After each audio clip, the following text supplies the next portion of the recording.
सर्वानंद जी की माताजी श्रीमती शारदा एक बहुत अच्छी आत्मा थी। ब्राह्मण कुल में जन्म था। उनको एक बहुत भयंकर बीमारी थी। सारे शरीर में एक बहुत ही बेचैनी सी रहती थी, भुगत रही थी। बहुत से ऋषियों, महर्षियों, संतों, पामिष्टों के पास, जन्मपत्री बनाने वालों से भी सारा कुछ उन्हें दिखा करा लिया था। अपने बेटे से भी सारे जंतर मंत्र करवा लिए थे। सभी ने ये कहा था कि माताजी, आपके प्रारब्ध का कष्ट है, ये आपको भोगना ही पड़ेगा, इसका कोई विकल्प नहीं है। उदाहरण देते थे जैसे भगवान श्री राम ने बाली को मारा था, उसका भी बदला देना पड़ा, भगवान ने भी अपना दंड भोगना पड़ा। ये कर्म का दंड तो माता भोगना ही पड़ेगा। सभी ये कह करके और अपनी वाणी को विराम दे देते थे। अब शारदा ने भी ये सोच लिया था कि देखो भी 10 वर्ष का जीवन है या 5 वर्ष शेष हैं, ये ऐसे भोगना ही पड़ेगा।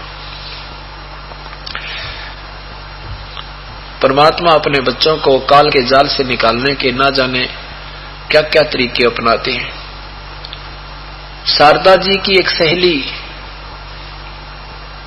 परमेश्वर कबीर साहब की शिष्या हो गई और उस बहन को बहुत कष्ट था और साथ में घर में नुकसान भी बहुत था, कर्जा भी बहुत हो गया था, बच्चे भी बीमार रहते थे, स्वयं भी तकलीफ में रहती थी। उस बहन ने परमेश्वर का उपदेश लिया। उपदेश लेते ही वह स्वस्थ होगी, घर में भी हर चीज की बरकत शुरू होगी, गदगद होगी।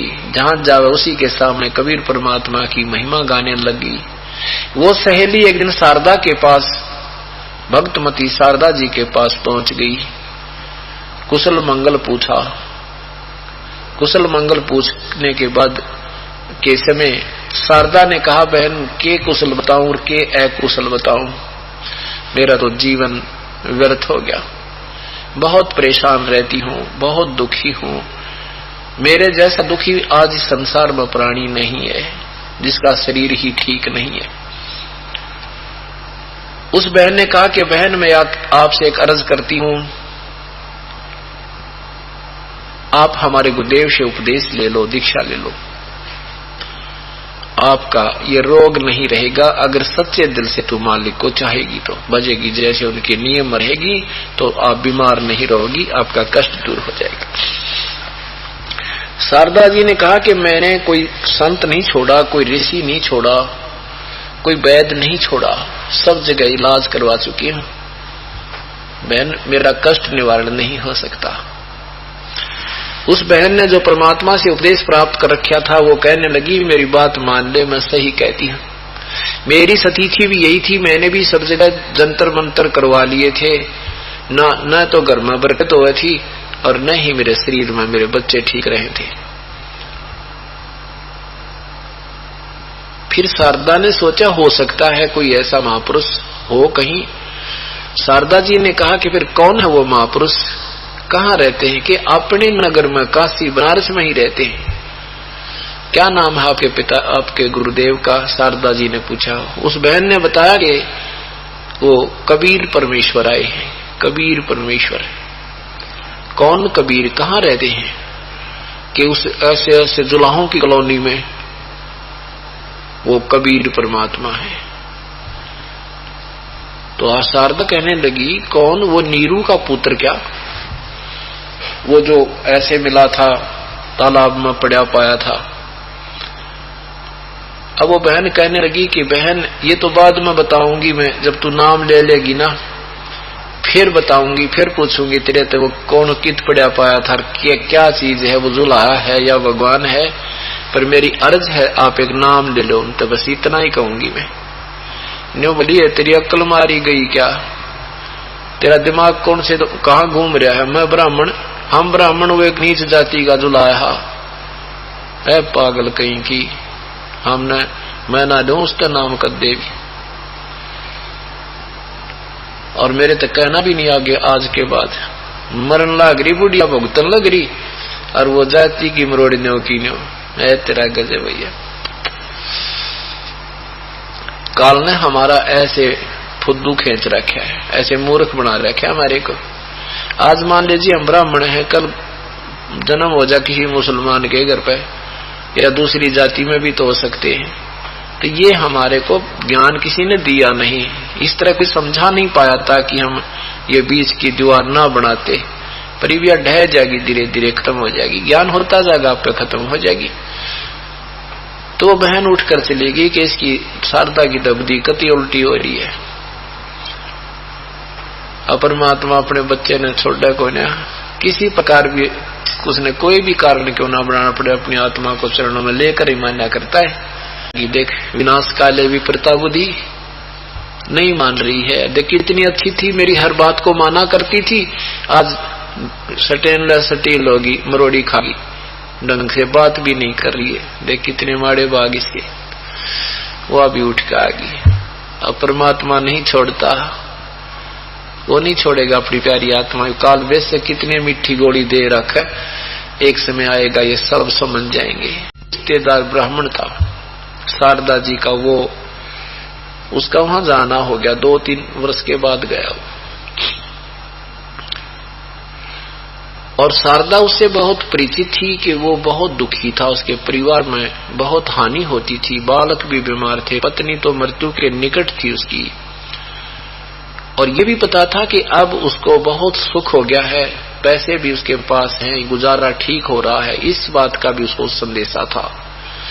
वो ही पहुंच गया वहां पर और कुशल मंगल पूछा। शारदा ने अपना दुख बताया तो उनके रिलेटिव ने कहा, शारदा आपने मेरा जीवन देखा, क्या हाथी, मुझे रिश्तेदार देखकर भी प्रसन्न नहीं थे, इतना टोटा था, इतना दारिद्र था मैं, और आज मैं बहुत सुखी हो गया, मेरे बच्चे भी सुखी हैं, मेरी पत्नी भी स्वस्थ होगी।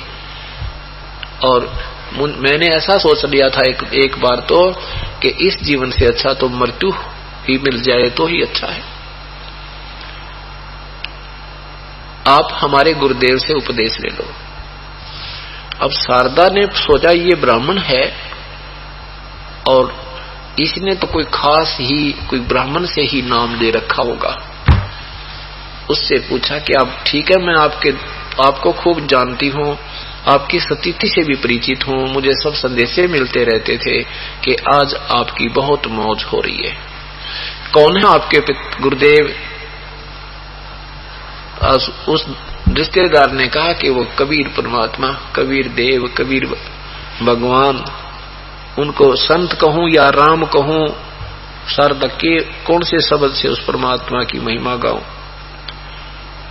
अब शारदा कहती है कि तू ब्राह्मण हो गए, तेरी अक्ल भी क्यों कर मारी गई, तू भी वहां कहां फंस गया जाके, तने शर्म नहीं आई?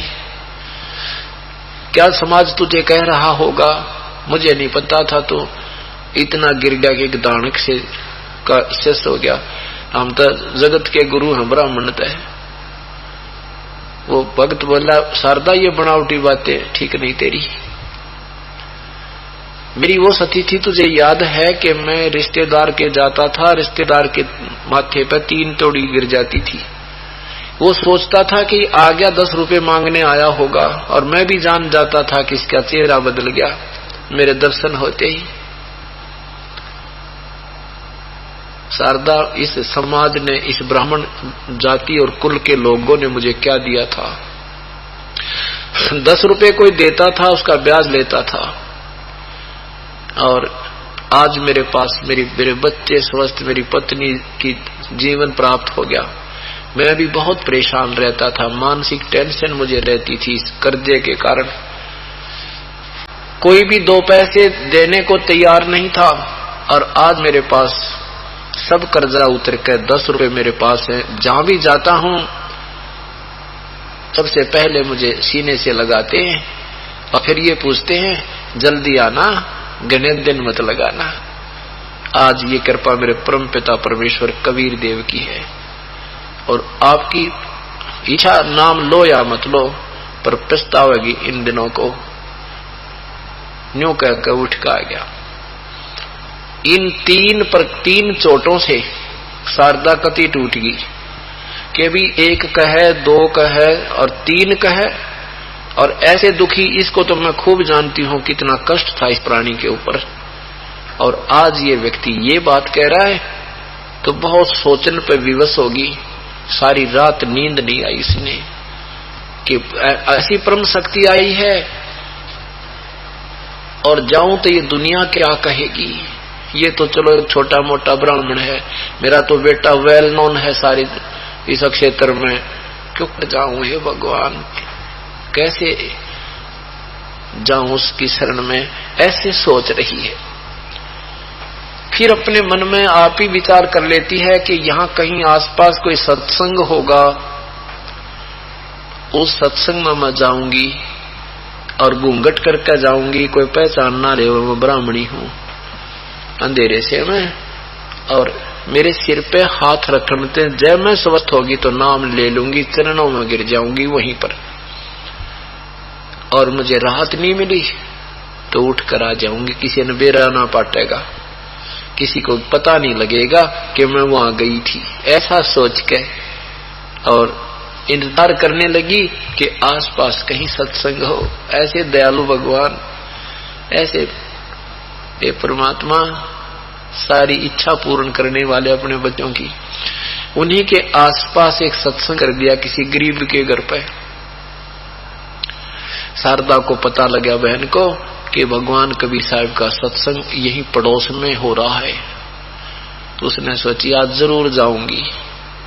परमात्मा सामने आसन पर बैठे थे, एक घी की जोत जला रखी थी जो दीपक का काम भी कर रही थी, हवन का काम भी कर रही थी।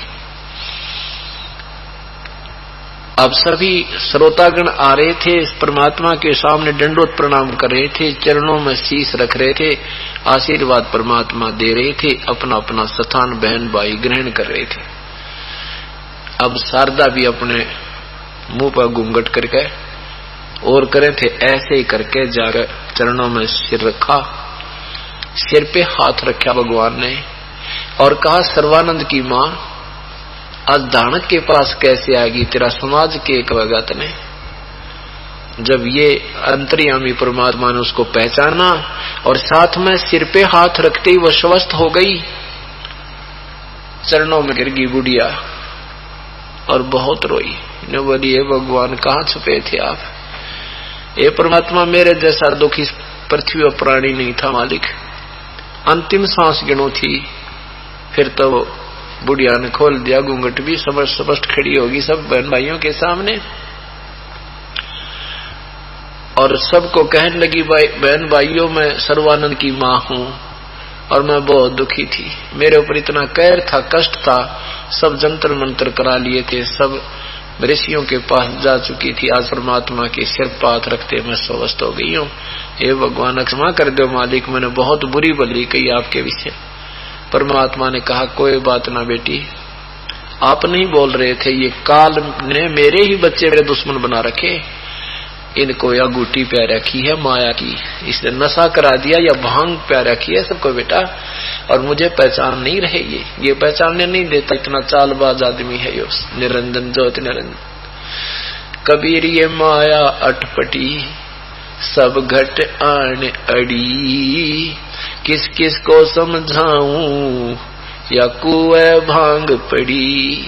कुएं में भांगे रखी है, एक व्यक्ति को समझाने के लिए इतना प्रयत्न करना पड़ता है, नए सिरे तो मानना पड़ता है उस प्यारी आत्मा को, इतना उसके अंदर मैल ठोक दिया काल ने, उल्टा ज्ञान पड़ा के, कि तो मजहब नारे बना के, कि तो जाति नारी बना के एक दूसरे के दुश्मन बना दिए, आपस में हमें पीस रखा है, पति पत्नी की लड़ाई रखा रोज, क्या न बात पे, बहन भाई का झगड़ा, भाई भाई का झगड़ा, मजहबों के लट्ठम लट्ठा, ये मच्छर बना दिए, बता मच्छरा बिना के आंट लाग रही थी, ये मच्छर काटो इन्हें, रात न पड़न दे न दिन में पड़न दे, इतने परेशान है भगवान। फिर सत्संग सुना, परमात्मा ने पूरी सृष्टि रचना जचा कर सुनाई, शारदा की कति सारे पर्दे खुल गए, उपदेश ले लिया, सब कति स्वस्थ होगी और हर एक ब्राह्मण के पास जावर समझावर नाम ले लो, बल्कि उस शारदा कोई धिक्कारन लगे, तेने शर्म नहीं आई, तू क्यों बेशर्म होगी, एक दानक से नाम ले लिया, क्या कहेगी दुनिया, तेरा बेटा तो इतना बोलबाला हो रहा है, उसका दुनिया पूज रही है, उस जैसा विद्वान ब्राह्मण नहीं है, और क्या कहेगी दुनिया उसको, तेरी माँ एक जुलाहे का नाम ले लिया।